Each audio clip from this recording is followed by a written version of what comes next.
Hi everyone, good morning. Welcome back to the series of all about English. And today's word we ought to see is dystopian. Dystopian. Dystopian.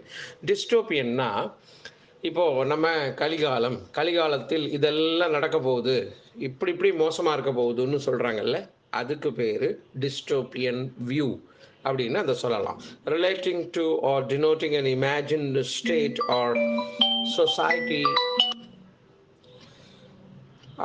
where there is a great suffering or injustice. வருங்காலத்தில் இருக்கக்கூடிய பெரிய பாதிப்புகளும் அநீதிகளும் பற்றி முன்கூட்டியுமே சொல்கிறத dystopian அப்படின்னு சொல்லுவோம். The dystopian future of a society bereft of reason, காரணமே இல்லாமல் எதிர்காலம் ரொம்ப மோசமாக இருக்க போகிறது, அநீதி நிறைந்த காலமாக இருக்க போகிறது. காரணமே இல்லாமல், bereft ஆஃப் ரீசன் அப்படின்னா வித்தவுட் எனி ரீசன் என்று அர்த்தம்.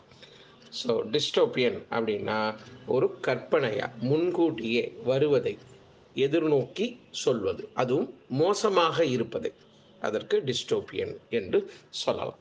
மீண்டும் நாளை வேறு பதிவில் சந்திப்போம். நன்றி, வணக்கம்.